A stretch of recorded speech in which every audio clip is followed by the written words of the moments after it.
All right. I've got Trey Adkins here with me today, and going to share some things with you, several different things. And Trey, where are you from? Hurley, Virginia, over in Buchanan County. Hurley. I've been to Hurley a lot. I've been down through there and showed horses over there a lot. Yeah, I actually live right beside the horse ring. Do you? Now, yeah, just built a house there. Do you get any rest? Well, not on horse show night. So, we just go along with the music and hope for the best. I believe it'd be hard to sell a house there on a Saturday night. Well, it depends on if they like horses or not. You know, they could just walk to the show or ride their horse over to the show. So it seemed like there used to be a lot of beer bottles over the hill too. There was, so we had to dress some of that and get it cleaned okay, up, I remember that. See, I remember they cut a lot of the drinking out there. I think they were having some issues, so it's a little quieter than it used to be. Did he die? He did die a couple of weeks back. Very unfortunate. Yes. I know that, but I liked him. Yeah, he they said he got pneumonia and just couldn't overcome it. Yes, I had pneumonia there. I was down for about 2 weeks. If it had me in my lungs, it laid me up, man. And you know, he was fairly young. I mean, a little older than I am, but he was fairly young, so it's kind of surprising to see. Person never knows when their time is. I'm telling you what, buddy, you gotta, But we showed horses there a lot at Hurley. We used to, man alive, we'd be there, it'd be daylight.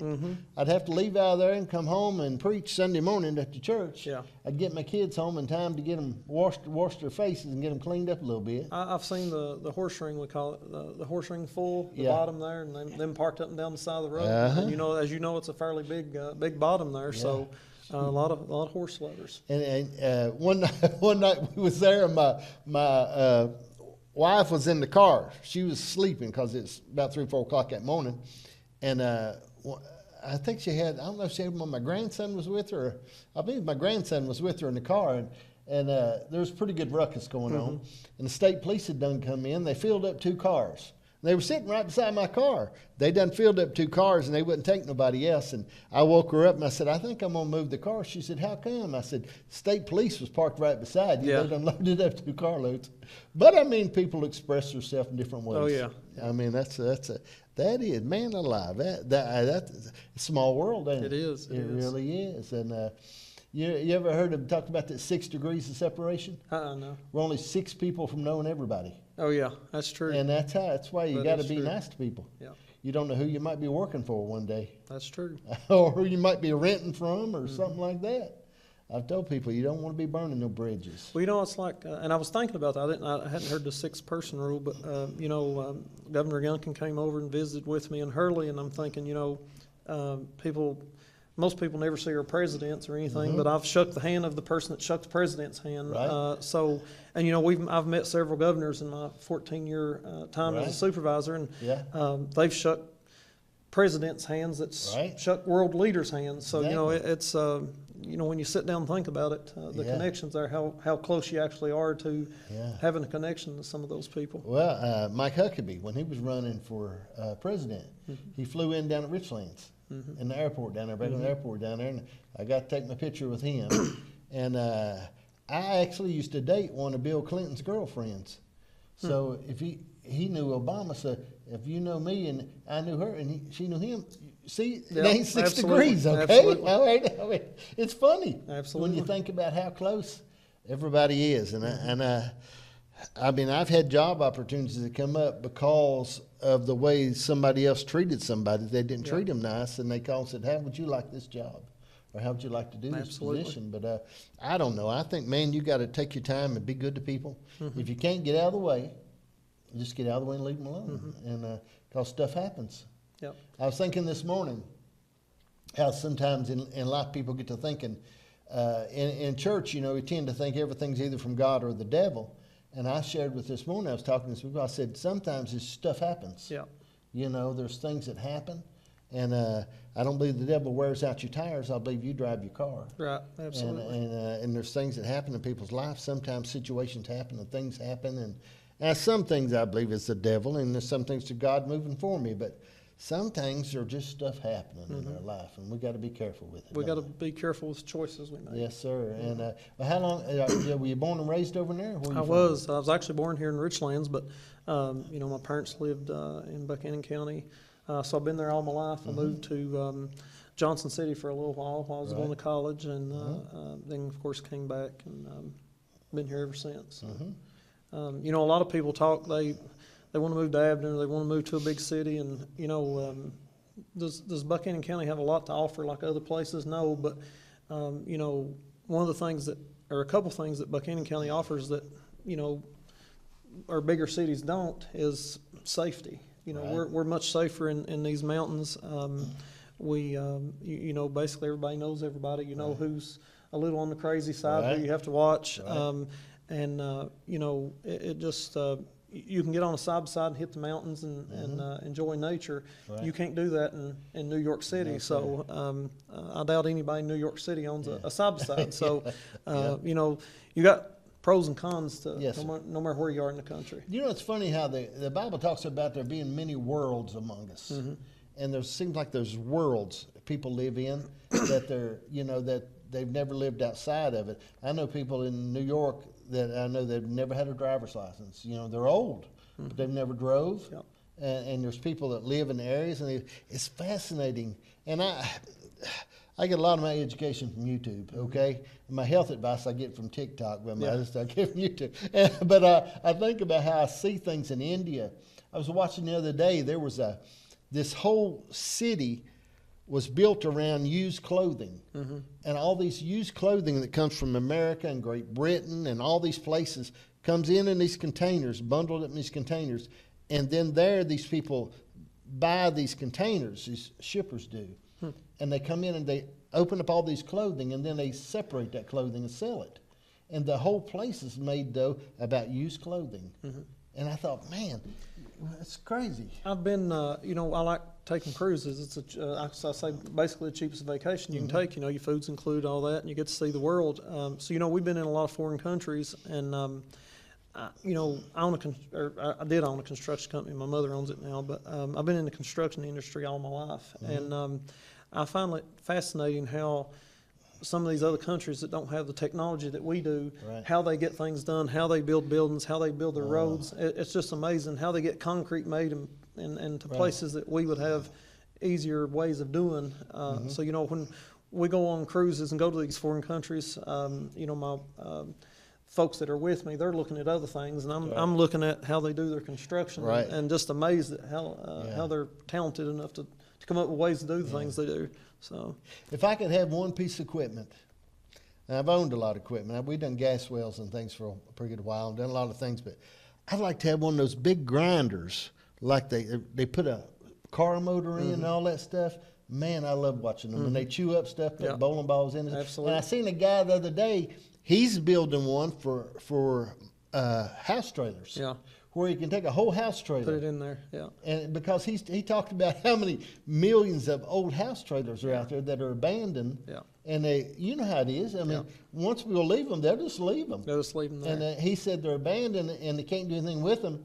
But they showed how they could take them through and just shred them and then separate out the stuff and recycle. I watched the thing where they done batteries. It was fascinating. And I have to watch, when my wife goes to sleep, I can watch it. So she won't let me watch it when she's awake. But I watch that stuff where they take those batteries and repurpose batteries. And it's fascinating how they take that black or that part of them out and separate out everything. But I mean, there's just so many worlds that we don't think about, isn't there? I like that. There was one of those, they put a car in, put a quarter in it, and it spit the quarter out. So, you know, it took the car apart and spit the quarter out. And I was like, you know, that's crazy. How do you do that? But technology's come a long ways. For sure. It's just it's just the way they repurpose those things and go through and do them. And I watched them too on this where they take those computers apart and the boards apart and the things like that, and they get the gold or they get the silver, or they take them out. And I had a buddy of mine, and he's a jeweler, and he would go to other countries where people worked on jewelry, and they would work on it in a shed, okay? And he would buy like 3 inches of their dirt, and he would buy their filters out of their fans, and he would buy their sink traps and get the gold. He'd take that back and filter that and get the gold out of it. And they talk about, I mean, he was resourceful. That's amazing. He did go to jail, but he was a nice guy. I tell you what they done. Nice people in jail. I mean, I tell you what they done on him. He bought this guy pastored a big church, okay, and a good guy. I mean, he was way nicer than I am. He was a good guy, and he bought silver trace, a big set off of this guy, and got a receipt, and got everything, and wrote him a check for it. It turned out to be stolen. Mm-hmm. And this judge told him, said, this was back when everything was going on some ministers. He said, I'm going to make an example out of you. And he put him in jail. Wow. And he had to serve, you know. And he would get on the phone on Sunday morning and minister at the church. They would put him on the speaker. But I mean, stuff happens. I mean, if you write a check and get a receipt, you didn't know. I don't see the purpose of putting them in jail. But you know, and I know. There's things you say can't happen. It can happen. It can happen. Okay. I've saw that myself. Yeah. The judicial systems seems like nowadays have weaponized themselves if they want to go after people, and that's very unfortunate. It really is. You know, I watched a guy one time, and he owed a little hospital bill, and just wasn't a very big hospital bill, and a couple $100. But the bank, somehow the hospital had got a lien on his truck, mm-hmm. and he still owed Ford credit for the truck. Mm-hmm. And I watched him come in with the rollback and take his truck. And whole time I'm standing there, I'm saying, they can't do that, as it drove out of town. Yeah, you know, like if somebody owes taxes on their house in these counties, the local government can seize the house, sell it at auction, get their tax money, and then the bank's left with what's left, if anything, and then you know, if not, they lose their money. So I think they try to protect the government to begin with, and mm-hmm. then, or in the beginning, and then the bank thereafter. But I've seen that happen. I seen one time I was watching. I can't remember what they're called. It's a loan like these people owed money on their house. Okay, back when the housing market had went crazy years ago, and they owed so much more on their house. Well, the bank repoed their house. Mm-hmm. But when they repoed their house, they just kept it, and it stayed in their name. And they never sold it, and it just stayed there and lingered in their name. And it was crazy. They said, and they were talking about, they were trying to buy another house, but they couldn't do anything because this house was still in their name. Wow. And the bank's still holding it on the books, mm-hmm. and because they're still holding it as an asset. But it's fascinating. You know, talking about doctor bills, and that's something that obviously a supervisor, the elected level position I'm in, doesn't have really any control over. But I would imagine, you know, it needs to be something if I eventually run for Congress or whatever. You know, any other country other than the United States that has the industry that we have, they get free health insurance, as you know. Mm-hmm. And that's one of the biggest problems as far as affecting our citizens here in the United States, right. Credit scores. Mm-hmm. It just really hinders them down to how they're able to function, or right. their credit scores, what they can buy, how they can do. Right. And unfortunately, you know, do I think the government needs to pay 100% of people's medical expenses? No. What we can do is, you know, employers need to provide insurance. We need the private sector, but mm-hmm. we need a system, something like Medicaid, Medicare, to cover the out-of-pocket expense. You know, right, that's where right. a lot of people have insurance, but they, it's like the working man's always punished. Mm-hmm. You know, if you and I get a job and we got insurance that pays 80-20, and we have a problem, we get put in hospital, we got $20,000, $30,000 in doctor bills we have to pay, and you know, over the years, then you know, that stacks up against you. There needs to be a system that's covered to keep people out of debt with the hospitals. Still have what we have in place and require employers to provide medical insurance. I'm fine with that, but we need to cover that gap. You know, it's like people that choose not to work, and some can't work and they deserve help, and I'm all for that. There's some that abuse the system, and they get free health care when the working man's out. You know, they get 100% coverage. Right. We get 80-20. So I'm not a big fan of that. So that's something that needs changed. Well, I'm going to share this with you, and I don't want to put you on the spot on some of this stuff, and you don't have to answer some things, okay? Because I'm older than you, so I can say things that a lot of people can't say, all right? But I had a buddy of mine a while back. He was getting both his knees replaced, and it's real expensive. It's like, I think it's like $35,000 or something like that. It's a lot of money. And I told him, I said, let me ask you a question. I said, what if an insurance company come to you and said, this is what we're going to do. We're going to give you $15,000 cash and call it even. not fix your knees, what would you do? He said, I believe I'd take the money.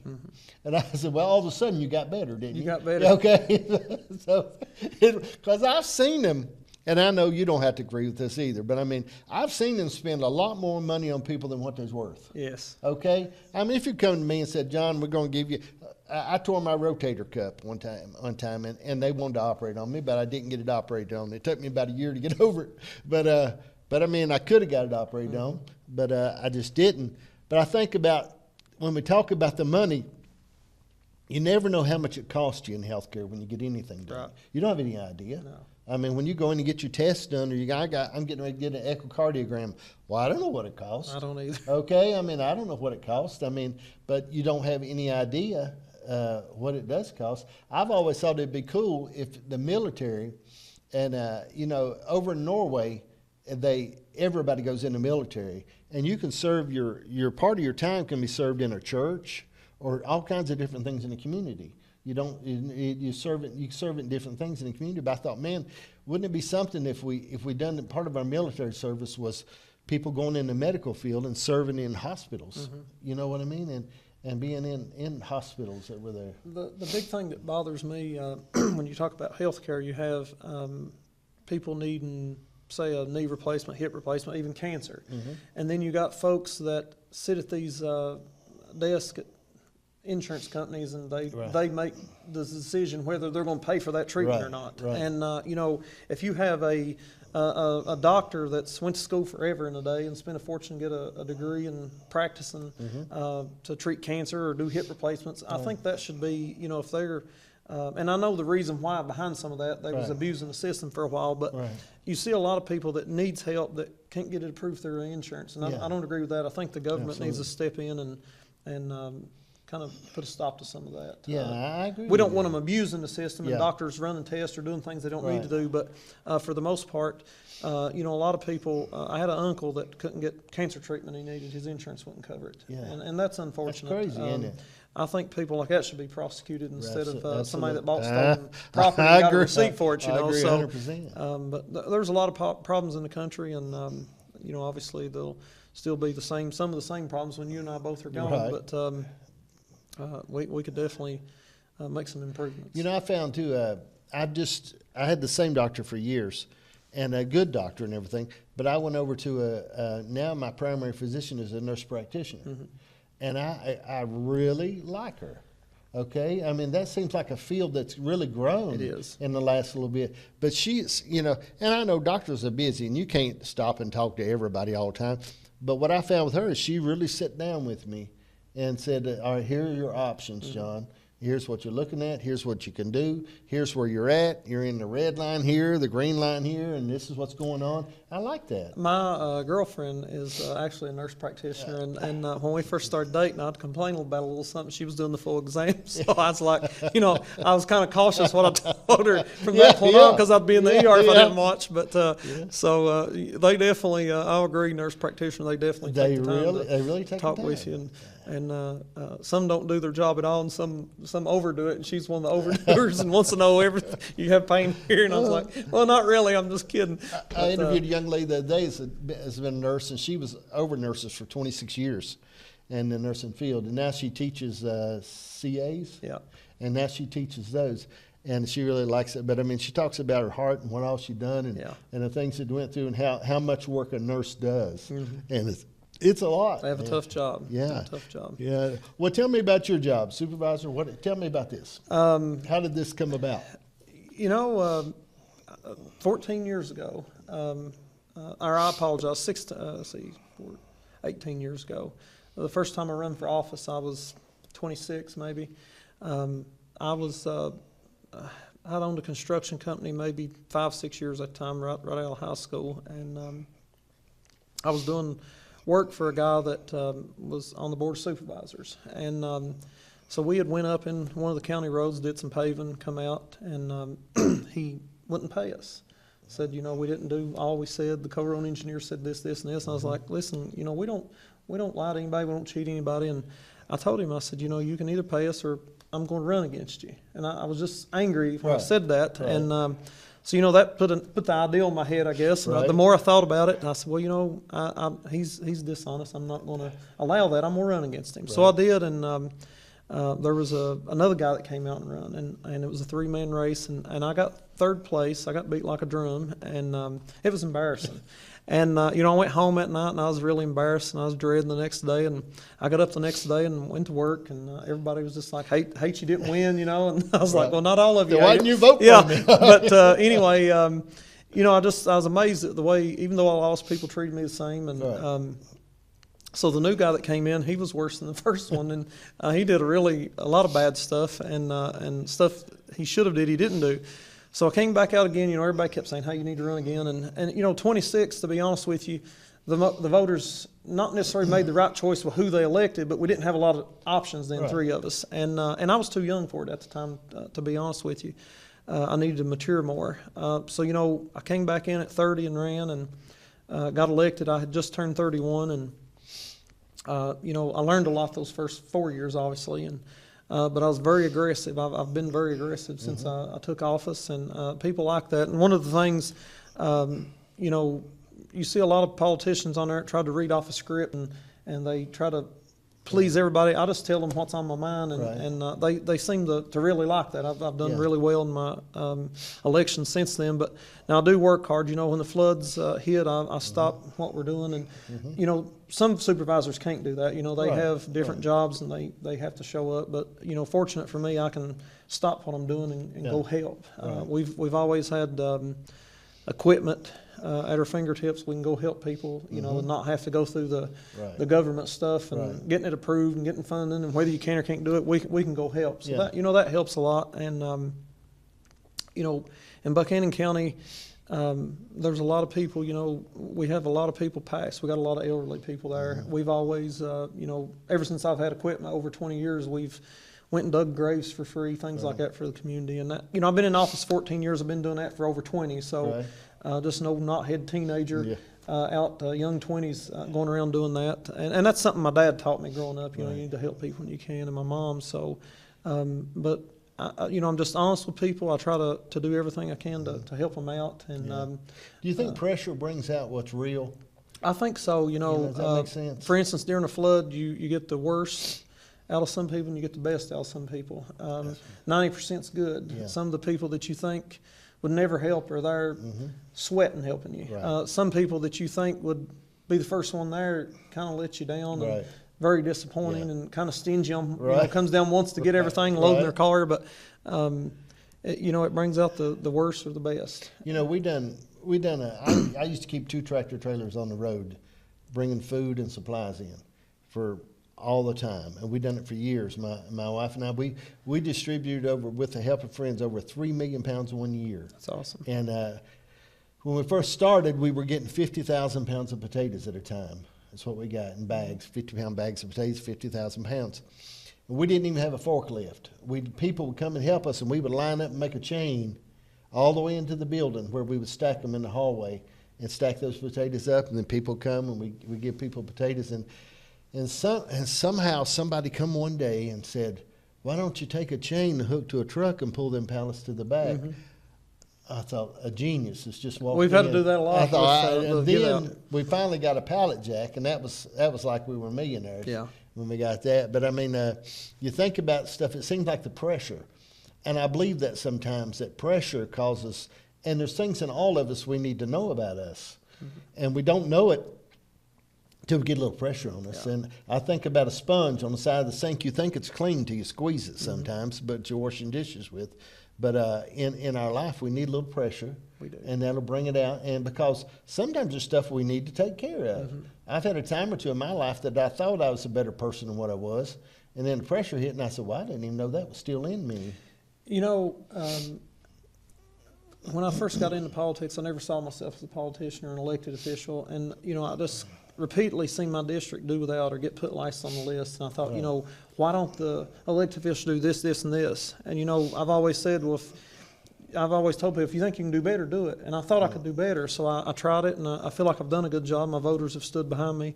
And it's just a constant battle to fight for those people. And there's a lot of people that wouldn't have a voice if it wasn't for me. And is it pleasant being a supervisor? By no means. I tell people that, 95% of being a supervisor is terrible. You get investigated, you get harassed, you got people trying to take you out all the time. Right. But the 5% of the good that you can do for people makes it worth it. Yeah. And so, that's one of the reasons that I stay with it and try to help my community, because I worry that the next person won't do that. They won't fight the people that I have to fight, the powers that be that want to, shut my district down, do for theirs, so to speak. So, I think what we're into a lot, though, when you see, even when we talk about in Washington, and we see a lot of things out there, I know that you see these bills get a lot of pork and a lot of things on them, because everybody's trying to get a little something for their hometown. Yep. Okay, I know that.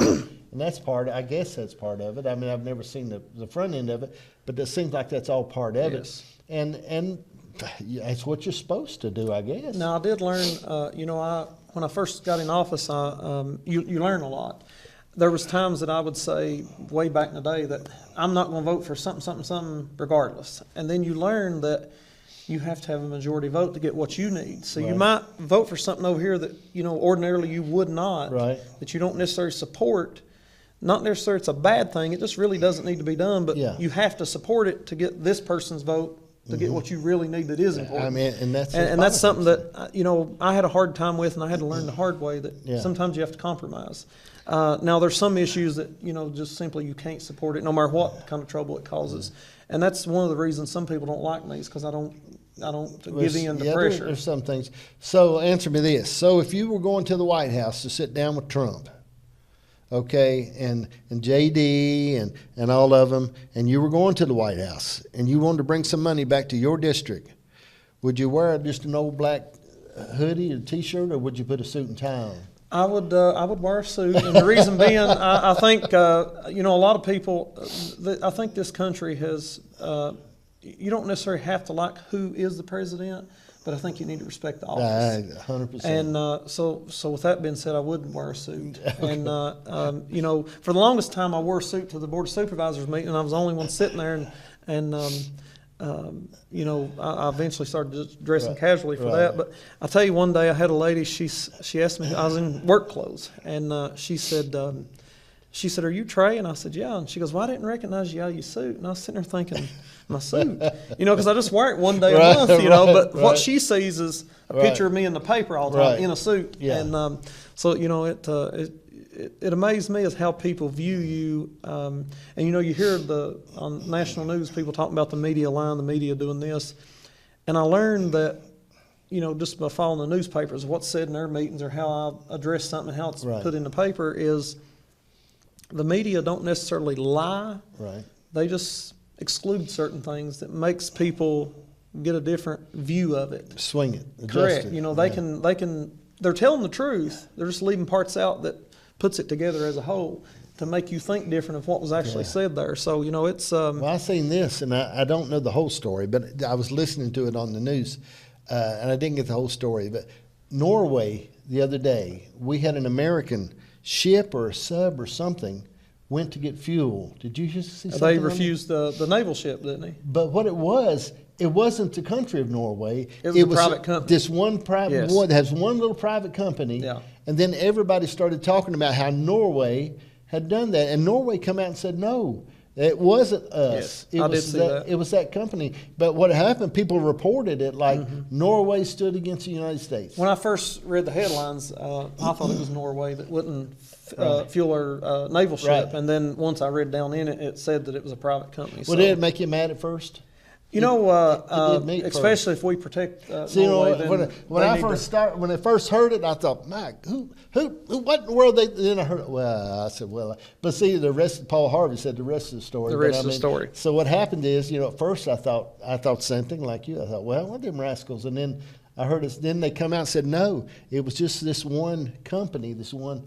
And so, I mean, I don't know. Like you said, everybody adjusted, man. They adjust. But, good news don't sell advertising. It does not. No. Okay, people ain't interested in that. A good fire or a flood or something, people watch it. Yep. Okay, man, when the fires in Myrtle Beach the other day, I'm looking, trying to find it and see what's going on. You know what I mean? It's something.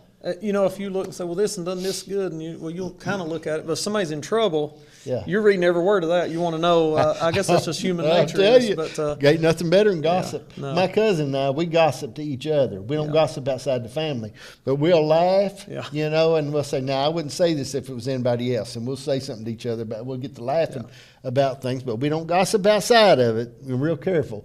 But I mean, but it runs. Well, tell me this: what are some goals that you're setting for what you're doing as supervisor? What are some goals you have? You know, my immediate concentration's on the flood victims, obviously. Right. You know, we've got upwards of 30 people that's still stranded. And when I say stranded, you know, we've been to them, got them across the creek to get out and things, but they can't get their cars out. They're you know, parking across the creek to get out. So, you know, we're trying to get some of that addressed. We've got some flooded homes over there we're trying to address. We lost our park, our office space, everything in Hurley, so we're having to address all that. As you know, I got flooded back in 2001. I lost over 100 homes, lost one citizen that drowned in the flood. 4 short years later, you know, here we have another devastating flood. So that's a big problem. One of the things that's on top of my to-do list as far as that is, you know, we have a, in the town of Hurley, we have a T intersection in the creek, which is very easily backed up, and it floods the town there a lot. So just yesterday we had a meeting, and I had asked for the Corps to take a look at, you know, putting that creek behind the park, which would kind of V-shape the creek in and allow it to flow a lot easier. So we're looking at some of our bridges, pipes, the sizes of them, trying to get some of that addressed. You know, a community, we've lost our restaurant, our meat market, potentially the bank. We lost the grocery store. A lot of those ain't going back. I was told the bank may. So, you know, when you lose that many businesses in a town, it's tough on your community. It hurts the value of your homes, all that. So, you know, flood control and prevention and addressing those issues is obviously took priority now. One of the things I wanted to do is we have a opportunity to put a lake reservoir up in one of the sections of the district. And, you know, if we can get that done, that's a county source of water versus us getting it out of Dixon County as we do now as a backup. You know, if we can get a lake there, then, you know, we can have some recreation as other counties do. So, you know, that would be a good thing for us, increase the value of people's homes, different things. So that's one of the big pluses we're looking at in my district. We've got a solar panel project going on that they're in negotiations with AEP to try to lower AEP rates. That's a big problem right now, you know. And I've said, you know, AEP rates are maybe the highest in the state. We've sent letters to the governor asking them to require them, because they regulate that, the state does, as far as what they can and can't charge, to back them back down to the next rate closest to them. And we also sent a request to the governor to sign an executive order to not allow them to make contributions with folks that pay out of electricity money. So, you know, if me and you pay electricity bill, they the state would eliminate them being able to make donations. Lobby with that money. Correct. So, you know, I hope those two things happen. But now, one thing I will say about AEP, do they have terrible rates and charge customers too much? Absolutely. But the Gesses Fork flood, this flood here, you know, they're spot on with recovery. They, you know, they've got a crew of people out, which is expensive, as you know, and they've done an excellent job with that. So I like to give credit where credit's due. They do excellent during a disaster, but if they could just get their rates down, I'd brag on them all the time. But you know, when you talk about losing a restaurant and a grocery store, and you talk about losing these things, a payroll dollar, and I think now I'm right on this, and I know you've seen this more than me probably. I'd read that it was a payroll dollar is worth $7 to a community that by the time it gets done being spent, and how important we don't think about. I've always thought 10 jobs could really change a community. It can. You know, just 10 jobs.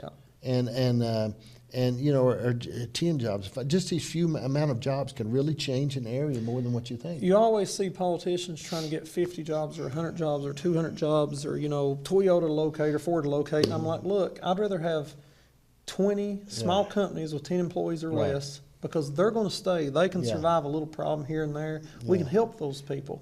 You get somebody in there with 50 employees or 100, and they have a problem, they're out. A big one. You know, they swing big, but they fall big. Yes. But you take somebody, like you said, I mean, a tire store, will stay there. It'll stay there. You know what I mean? A tire store will stay there.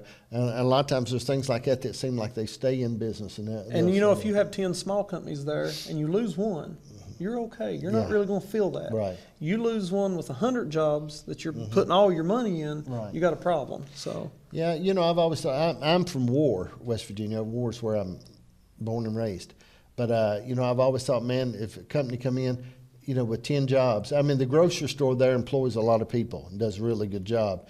And a convenience store with a few people, and there's the drugstore, and there's places. But, man, just something real that would come in with 10 jobs here or there, and how it can really change a community. Absolutely, it can. And I know it's a lot to do. Man, in a position that you're in, I mean, you have to swing with both hands and kick with both feet. You do. I know that, you know, and it's got to be tough when you do those things. But when you look at it and think about it, well, tell me this, and I want to get, and I want not real personal, but if you have to look at your life and you're thinking about goals other than politics, what are some things that in your life, some goals for you personally?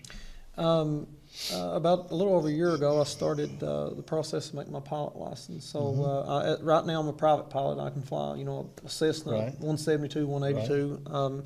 So, you know, I am looking at going to additional school and to become a commercial pilot, fly for Delta or somebody. So, you know, construction's a wonderful industry to be in. There's money to be made. There's always work, but you know, the older you get, the tougher it is. So I'd much rather just sit in a plane and do something I enjoy versus, you know, being on a piece of equipment or having a shovel in my hand. So I've got 39 hours on my license, and then I think my mama prayed me out of it. But I enjoyed it. Now, when I flew, it was several years ago. I mean, there wasn't no GPS. Right. Okay, there wasn't no GPS in the plane or nothing like that. We actually had to find a radio tower. And a signal where we could find that radio tower, you know, and watch with that. And a lot of people don't. There's a lot to that, but I mean, and the strangest things really fly at night. Yes. I mean, you know, you're sitting there. It's like you're not moving, isn't it? Yes. It's like you're sitting there inside of this thing. Like open the door. Or going through a cloud and you don't know where you're at. Yeah. And you're it's just white. You're thinking I could just open the door and get out. You know what I mean? You know, a lot of the times through the training, I'm sure you probably had to do the same. Some of those days, you know, I was thinking, why am I doing this? You know, but once you get through the training, it's very enjoyable. It really is. First time I soloed by myself, the sweat was coming from under my armpits, and it was dripping off my elbows. Yes. It was actually dripping off of me. My first solo, you know, the plane's a little tiny thing, you know, a Cessna 172 is what I trained in, and, you know, you got the instructor in there, and your arms are against his or hers. Mine was a guy, but, so, you know, we had went around, I think, 15 or 16 times that morning. My whole family's down to watch me either make it or crash, you know, so I get out on the runway, and I remember looking over, and, you know, I'm in this tiny Cessna plane, and I looked over, and it seemed like it was a football field to the door. And then, so, you know, when I took off, I started praying, going down the runway. I went around the airport. You had to do it 3 times to pass that part of getting your license. And I just remember praying the whole way around the airport till I could get back on the ground. And, you know, once I done it that one time, I was good the next 2 times, but the first time is tough.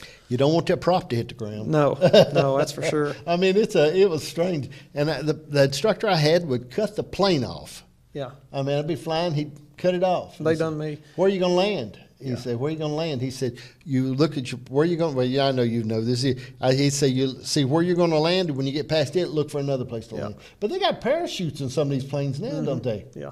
Hey, isn't that crazy? There's no parachute built in the airplane. One of the requirements now, and I don't know what it was then, you have to be 5 miles from the airport. You have to cut the plane off, and you have to get it back and land it, and at the airport. So, you know, we was going to do that. I didn't know when. So he looks over one day and he says, how far are you from the airport? I was like 6.2 miles. And he said, well, that's close enough. And he cuts the plane off on me. Right. And I was like, geez.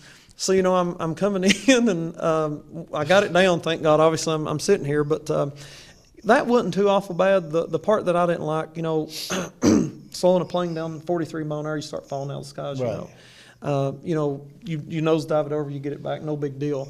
I didn't like the part where you climb so hard that the plane stalls and you're falling out backward. Yeah. Oh, yeah, you know, that was a little much. Yeah. But, so, you know, once you get through that or letting it spin out of control and getting it back, you know, once you get all that under your belt, hopefully you don't have to do that again. It was an experience. Well, I tell you what, You ever flew a hang glider? I have not. I have. I never took a lesson. I bought it at a yard sale. Wow. Okay?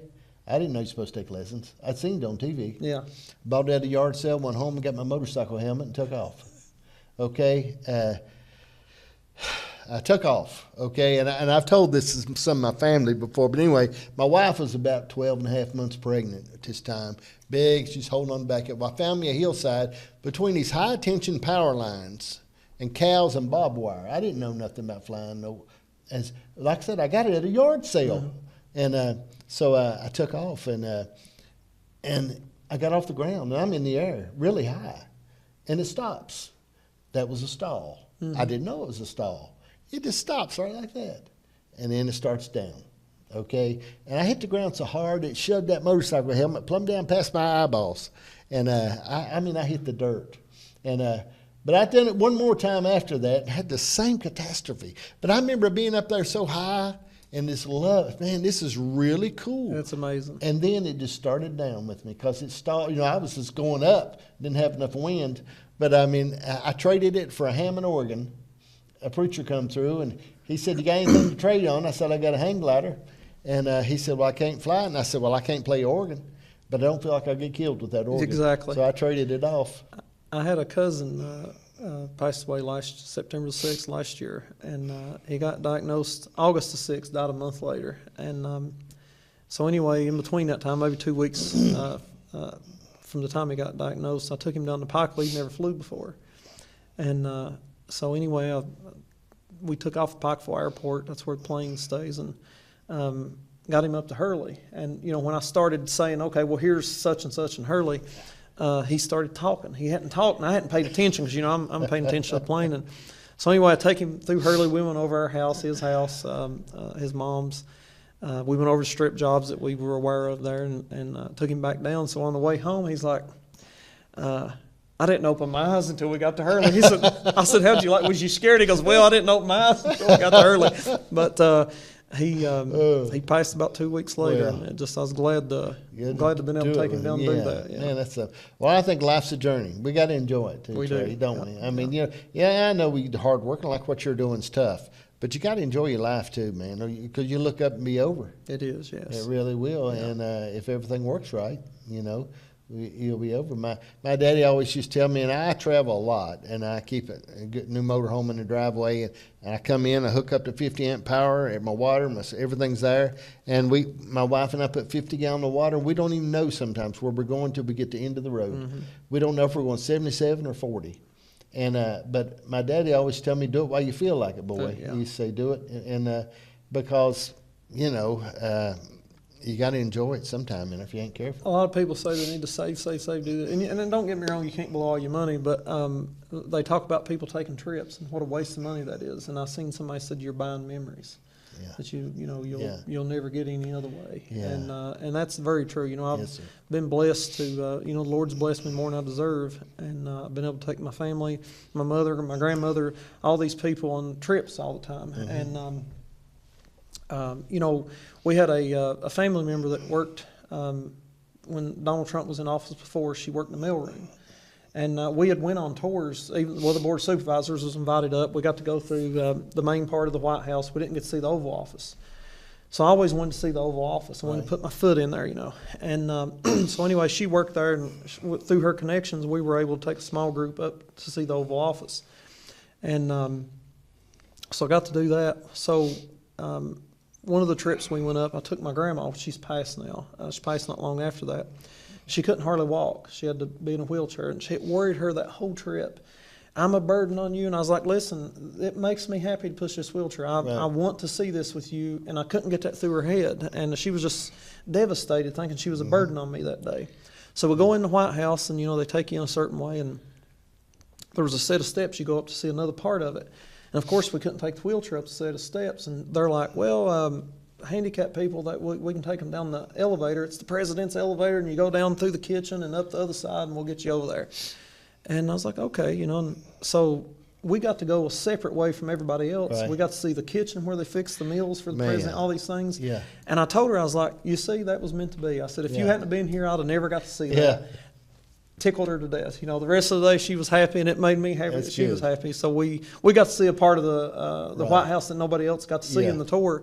And from that point on, I said, you wasn't a burden. You was a blessing to me today. We got to see more. So that made her happy, and I was glad of that. So. Yeah, man, that's a good memories. Absolutely. And it really is. You know, we spend a lot of time, you know, I have a little mental block about spending money sometimes. I'm a little bit, it's a German-Irish part of me. So I told them I'm a creative German-Irish, is sort of, I got to be, if I'm not careful, I'll be a creative drunk. So I try to watch myself. But I mean, I look at life, and we travel a lot, but we sleep in a lot of Cracker Barrel parking lots of Walmart in a camper.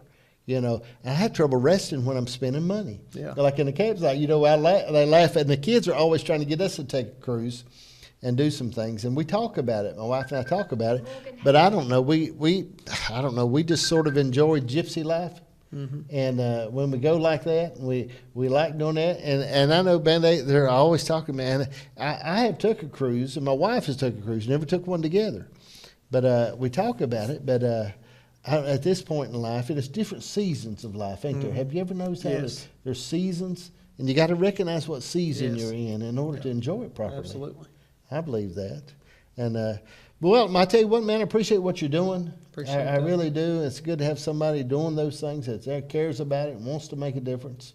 And, as you know, and I know there's a certain amount of things that keep the world going, but, I mean, it's good to see somebody with a heart for the area and a heart for what's going on there that really wants to make a difference. That's what I've told, you know, some of my opponents that run against me. I was like, hey, I've got people that doesn't like me that talk people into running against me every election. And I'm like, and I'll go to them and I was like, listen, if your heart's in this, good. If you got talked into this, that's bad. Right. And, you know, Buchanan County, our biggest problem is we got to create some jobs. And, you know, we've got a poor road system. You know, the Coalfield Expressway is coming through. That's a plus. We're working on getting the airport there, which will be a plus. We can get some, you know, business jets in there and things. But if we can't, and I feel like there's some good supervisors down there, but not all. They all come. Some of them come down there and they're in a rush to get out of the meeting. And I'm like, if you're in a rush to get out of here, and not sitting here trying to figure out a way to better this county, you're in the wrong position. Right. You know, you need to give the time or don't do the job. And you know, unfortunately, we've had our school system make some terrible decisions lately that is going to affect us 50, 60 years from now. So. We've got a lot of work to do to improve the county. It's definitely on a downhill slope, but we can stop that. We just got to work hard, and it takes more than one person, obviously. Trey, if somebody's out there and they're just trying to get a word to you, a message to you or something, how could they do it? You know, my Facebook's open to the public. I encourage anybody, send me a message. We put my cell number out there. It's 276-971-7752. You know, contact me on social media, anything. You know, I serve elected to the Knox district, but I tell people in Buchanan County, hey, you know, if you need me, I'll help you. We went, you know, when the Gestas Fork flood hit, obviously I put 100% into that. When the Whitewood flood hit, I had been in ICU with COVID and a blood clot in my lung, and I got out on a Thursday. It flooded Friday. I was in Whitewood Saturday in a side helping find people, taking water. Wasn't much help, but I was there. You know, we try to help everybody we can.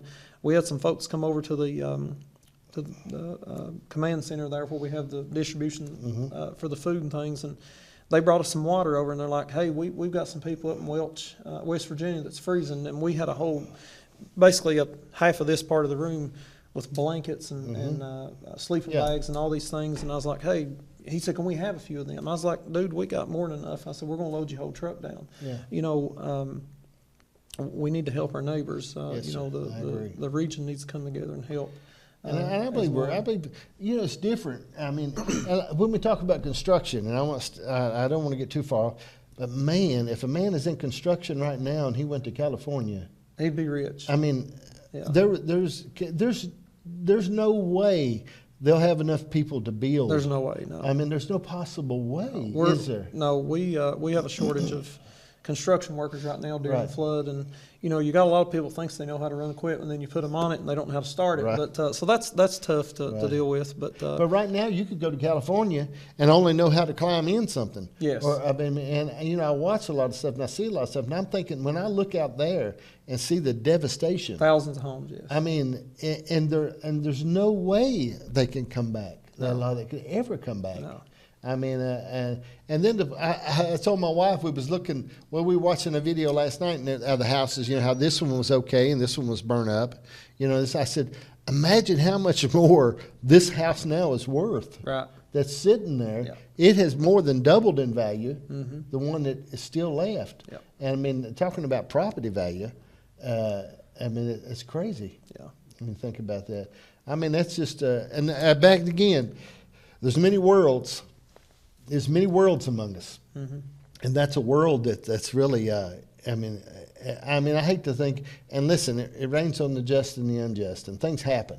Okay, but I mean, they're destroyed. They're just destroyed. You know, earlier we were talking about helping people doing things. One of the things I started was my idea, and I presented it to my board, and it didn't go through immediately. I was on a regional board.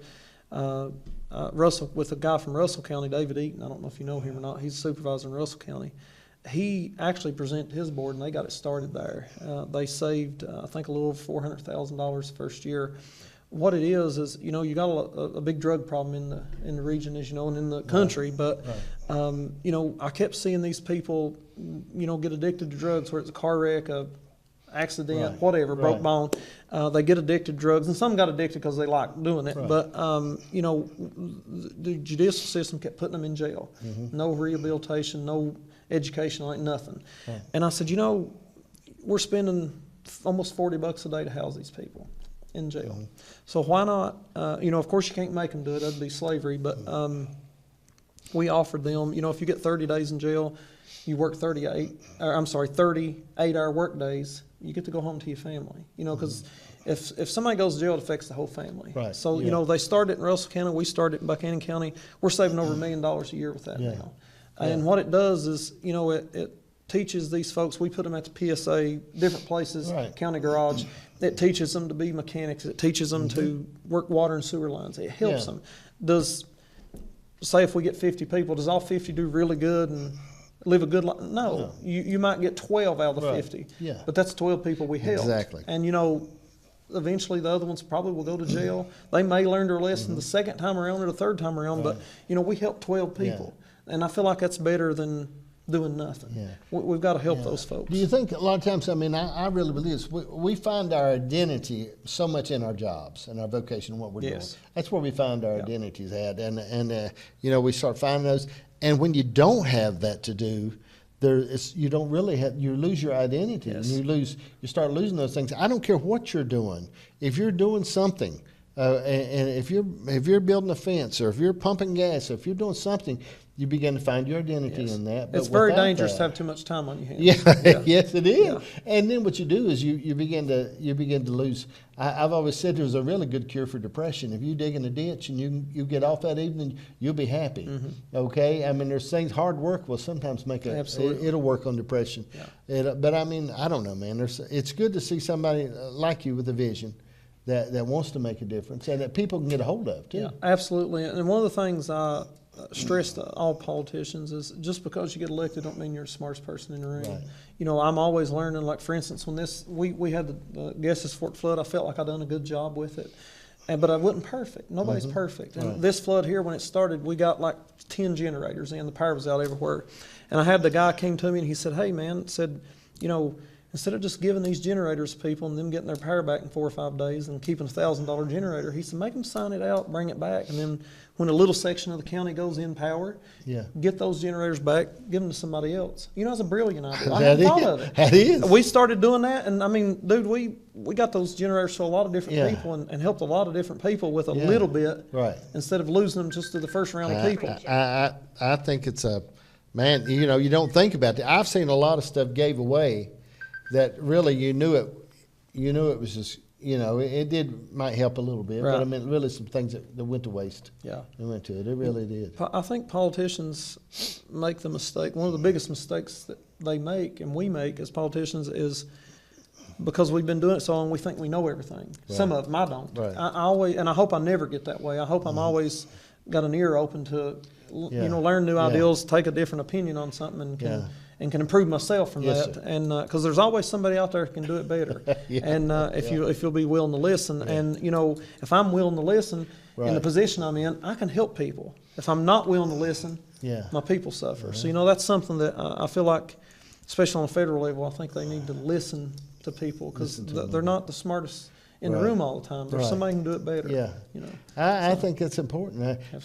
Some of the biggest people that I've seen that lived their life from shipwreck to shipwreck never took advice.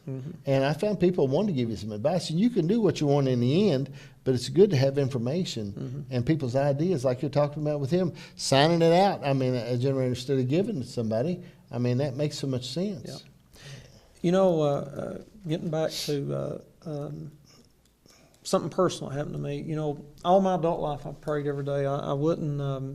I felt like I was a good person, did good people, helped people, did all these things. But I had I've always had a bad habit of I'd get mad and start cussing, and that's just a bad habit. I had a preacher one time tell me, he said, Trey, I said, I'll get mad and cuss sometimes. And he said, that's the hardest habit I had to break. And he was a pastor. He actually passed away not long ago. He said, I used to cuss a lot. He said, I was good at it. He said, that's the hardest habit I had to break. Okay. And, I've always thought that I was doing good. I was praying. I didn't go to church like I was supposed to. I'd get out and ride on the weekends, maybe drink me a few beer.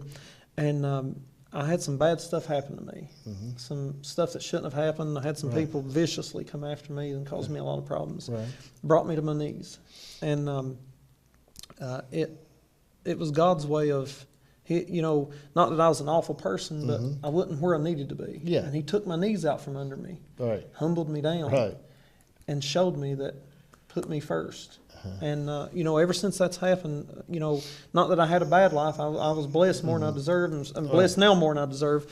But, that was a big change in my life that it really woke me up. You said you go through these different phases of life, and it really put into perspective to me what's important. Yeah. And there's some things that's not important like I thought. Exactly. And, when that happened, I was upset one night, and I was like, why is this and this happened? And the next morning, and I won't get into all that, but the next morning he woke me up and made me realize, I was like, why can't you hear my prayers? Why is this going on?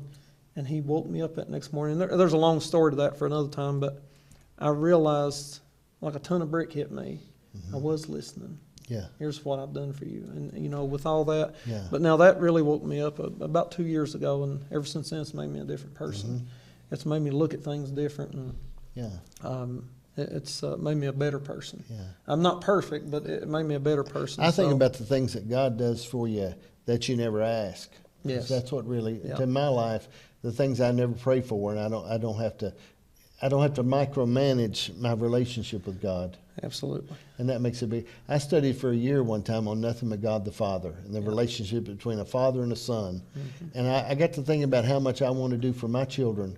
As rotten as I am, I think about what I want to do for them and I think, man, if I'm like that, how much am I missing out on with God?